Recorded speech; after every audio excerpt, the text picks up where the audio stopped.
Hello, everyone. Thank you for having me here, and thank you, Patrick, for the quick introduction.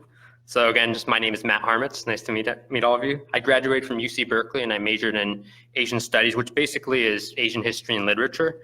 And for me, academics, while challenging, they were far less challenging than assimilating socially. And after I graduated from college, I ended up taking a job that played to my weaknesses rather than my strengths.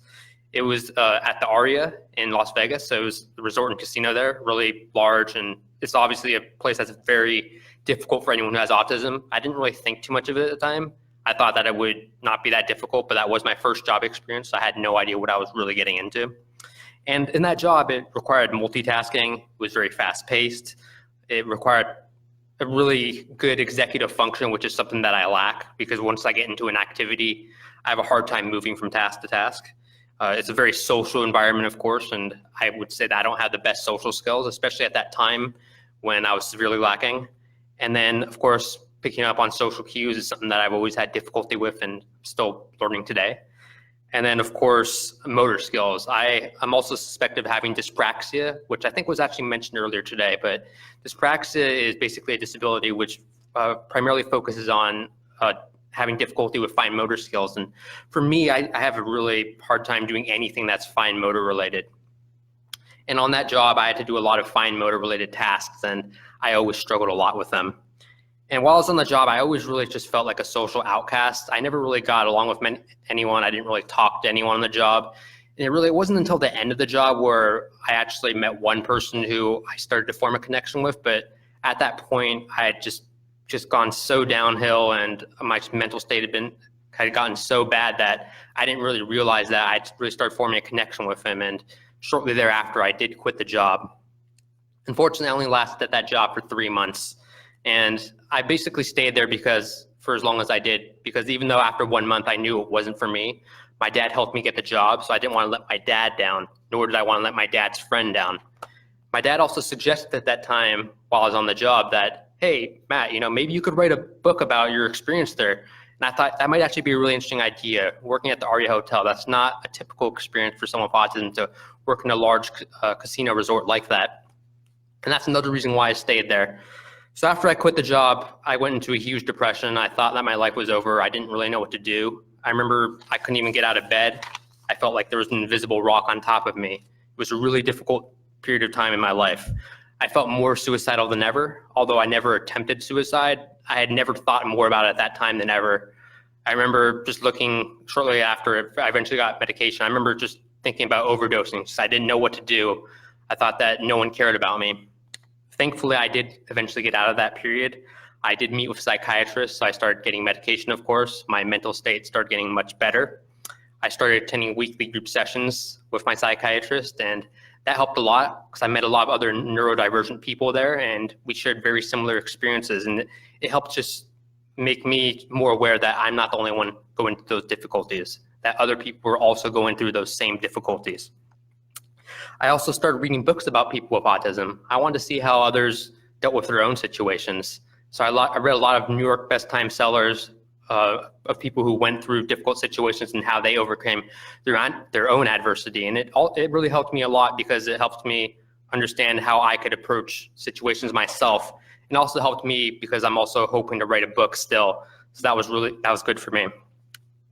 I also eventually later on, I started playing some online games, and this was actually significant because I had never really had a group of friends, and it was actually through playing an online game that I actually got my first group of friends, and I still play games with them. I still talk to them, and it's really nice. I've had friends here and there throughout my life, but I've never really had a true group of friends like that, and that was really meaningful to me.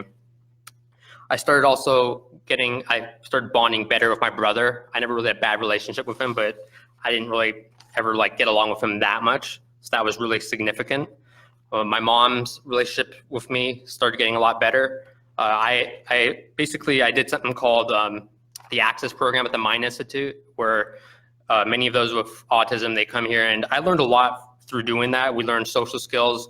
My mom also attended the parent group, so she started having a better understanding of me.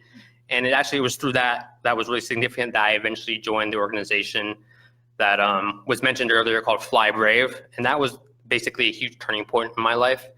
When I joined Fly Brave, I didn't really know what I was going to do. I was told to do it just because I was asked to volunteer during the Access program. But it's really significant because I eventually ended up teaching a public speaking class there, and that's how we eventually came about with the class, or with the event in December. And really, that was actually my first public speaking event in December, and it was really my first experience teaching, and it's really meaningful to me because it just really felt truly empowering for me. I also met John there, and that's Vanessa's wife. Vanessa's the runner of Fly Brave, and that was also very significant because meeting John, he's also a public speaker. I started feeling a lot better about myself having met him, and he also just gave me a lot of tips. So things started really looking up at that point. As I mentioned, I started teaching the class and started feeling a lot better about myself. And actually, I remember talking to my parents. It wasn't really until after that event in December that they really started seeing that this is actually maybe something I could do. Maybe Matt could have a career in public speaking. They weren't really supportive of it because they didn't really see it as a typical job. You know, people don't really just go and, you don't apply online for a public speaking job. That's not really how things work, of course. But I think having seen that event in December, they realized that, wow, maybe Matt actually does have some talent in public speaking. Maybe it is something that he could do. And maybe it is something that it can help change the world with him speaking about autism and his own experiences, and really just showing people out there that there is hope for those who have struggled and that it's not the end of the world. And I think really, it wasn't until actually after this that I really finally started to accept myself. I'm really glad that I went through that job experience. Quite frankly, yes, it did suck. I wouldn't go through it again, but I learned a lot from it. I wouldn't take anything back from that because I don't think I would be the person I am today. I wouldn't be here had I not gone through that experience. And I think the most important thing that I learned is just to not let my weaknesses overwhelm me and instead look toward my strengths. And of course, not to victimize myself, because I know that I am capable of doing great things if I really put my mind to it. Thank you.